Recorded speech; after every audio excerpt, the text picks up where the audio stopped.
दिल्ली नगर निगम यानी municipal corporation of MCD यानी MCD चुनाव बेहद नजदीक आ गए हैं। जल्द ही राजधानी की नई शहर सरकार के लिए मतदान होगा। इस बीच दिल्ली के आम नागरिकों के मन में कई सवाल उठ रहे हैं। सवाल है कि जब कई फैसलों में उपराज्यपाल यानी एलजी की मंजूरी जरूरी है, कुछ फैसले नगर निगम लेता, कई मामलों में राज्य सरकार के पास शक्तियां हैं, जबकि पुलिस समेत कई शक्तियां केंद्र सरकार के पास हैं। तो आखिर दिल्ली का असली बॉस है कौन?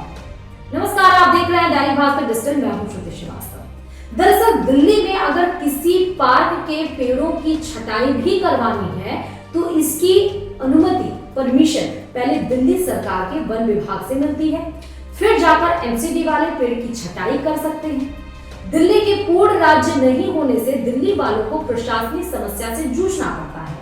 दिल्ली में केंद्र सरकार, दिल्ली सरकार और दिल्ली नगर निगम के साथ साथ दिल्ली विकास प्राधिकरण यानी डीडीए का शासन चलता है।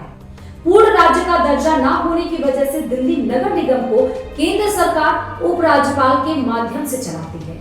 यही वजह है कि चुनी हुई दिल्ली की सरकारें असहज महसूस करती हैं और नियंत्रण पाने के लिए केंद्र पर दबाव बनाती हैं। इसका खामियाजा दिल्ली के लोगों को भुगतना पड़ता है। दिल्ली नगर निगम भारत का सबसे बड़ा निगम है, इसलिए केंद्र सरकार और दिल्ली सरकार इस पर नियंत्रण बनाए रखना चाहते हैं। हालांकि दिल्ली नगर निगम अधिनियम संसद के जरिए पारित होता है, इसलिए केंद्र सरकार नियंत्रण के लिए जो शक्ति चाहती है वो अधिनियम में शामिल कर लेती है।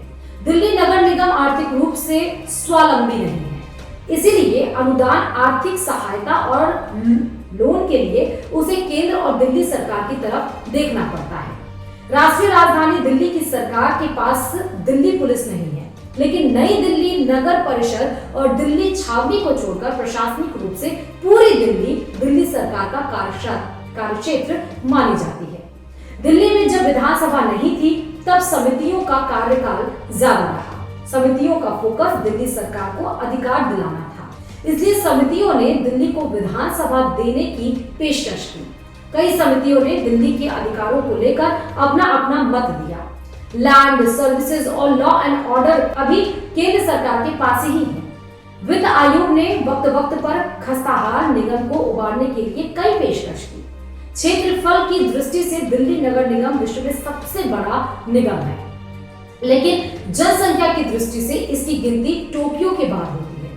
करीब 1.5 लाख कर्मचारियों वाले निगम का वार्षिक बजट हजारों करोड़ में है। ज्यादा निगम का मतलब है ज्यादा खर्चा, ज्यादा नौकरशाह और ज्यादा जटिलता। इसलिए इस साल 22 मई को तीनों निगमों को एक कर दिया गया। एमसीडी का हाउस यानी सदन उपराज्यपाल से ज्यादा पावरफुल है। किसी भी प्रस्ताव को सदन अप्रूव करके पारित करता है। हाउस को एमसीडी कमिश्नर तक को नहीं हटाने का अधिकार है, यानी सदन सबसे पावरफुल है। एलजी, कमिश्नर, मेयर से ज्यादा ताकतवर हाउस को केंद्र सरकार भी कोई डायरेक्शन सीधे नहीं दे सकती। केंद्र भले ही अपने अफसर एमसीडी में लगने को भेज दे, फिर भी एमसीडी एक्ट के तहत निगम की अपॉइंटमेंट कमेटी जब तक अप्रूव नहीं करती तब तक वो फैसला अधर में ही रहता। निगम मामलों के जानकार जगदीश मंगाई बताते हैं कि 2002 से 2007 तक निगम में कांग्रेस की सरकार थी। 2004 में केंद्र में वाजपेयी सरकार आ गई थी।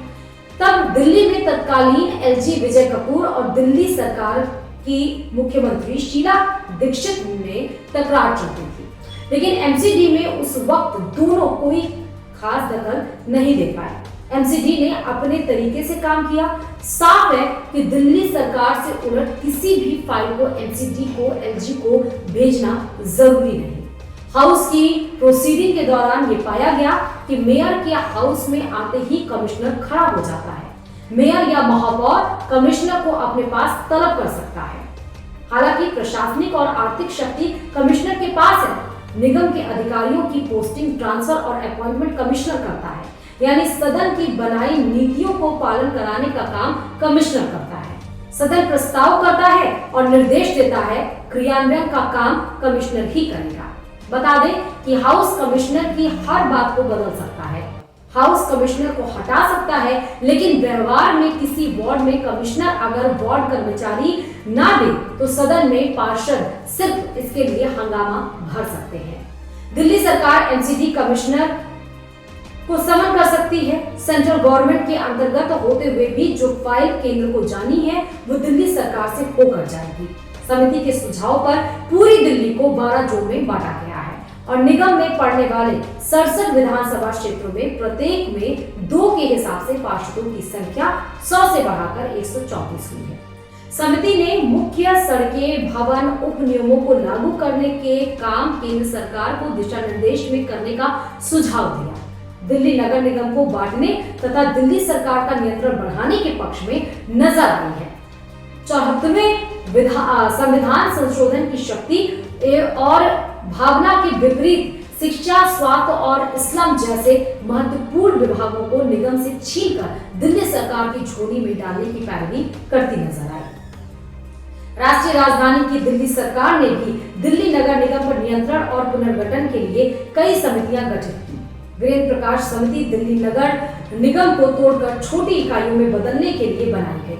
दीपचंद बंधु और जगदीश सागर समिति भी दिल्ली नगर निगम पर दिल्ली सरकार के प्रभावी नियंत्रण के लिए गठित की गई। बालकृष्ण कमेटी, वीरेंद्र प्रकाश कमेटी, द्वितीय वित्त आयोग ने छोटी छोटी निगम इकाइयां बनाने की वकालत की और उनकी राय में दिल्ली जैसे बड़े शहर में एक निगम का प्रबंधन टेढ़ी खीर है। दिल्ली नगर निगम का चुनाव राज्य आयोग कराता है और चुनाव करवाने वाले अधिकारी और चुनाव आयुक्त की नियुक्ति नगर निगम के प्रशासक दिल्ली के एलजी करते हैं। महापौर को दिल्ली का प्रथम नागरिक कहते हैं। निगम की अप्रैल महीने की पहली बैठक में महापौर का चुनाव होता है। महापौर का पद पहले साल महिला और तीसरे साल अनुसूचित जाति के लिए आरक्षित है।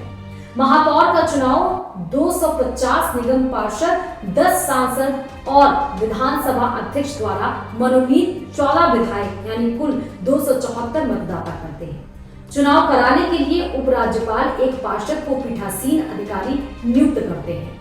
उस महापौर स्थायी समिति, शिक्षा समिति, दिल्ली विकास प्राधिकरण, दिल्ली जल बोर्ड, दिल्ली आश्रय सुधार बोर्ड, विशेष और तदर्थ समितियों के सदस्यों का चुनाव महापौर कराते हैं।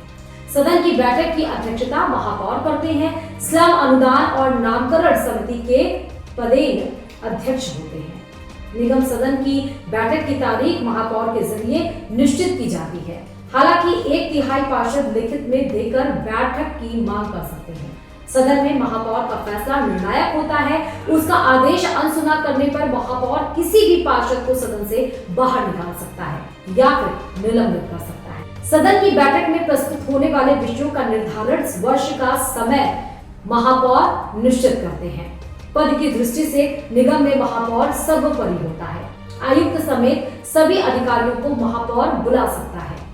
निगम संबंधी किसी भी दस्तावेज को मंगा सकता है और अगर इस्तीफा देना चाहे तो वह उसे महापौर के जरिए निगम सचिव कार्यालय में भेज भी सकता है। ये आपको मैंने डिफरेंस अंतर बताया कि दिल्ली की एलजी में, दिल्ली की केंद्र सरकार में और दिल्ली की सरकार में और दिल्ली की एमसीडी चुनाव हो रहा है उसमें क्या अंतर है, किसकी क्या ताकतें हैं, किसके डिपार्टमेंट में किसका इंटरफेरेंस है और क्यों एमसीडी का चुनाव दिल्ली का जब होता है तो सियासत और राज्यों के चुनाव से ज्यादा गर्मा जाती है, क्योंकि दिल्ली का ही एमसीडी चुनाव यानी दिल्ली का नगर निगम वो विश्व का सबसे बड़ा निगम माना जाता है।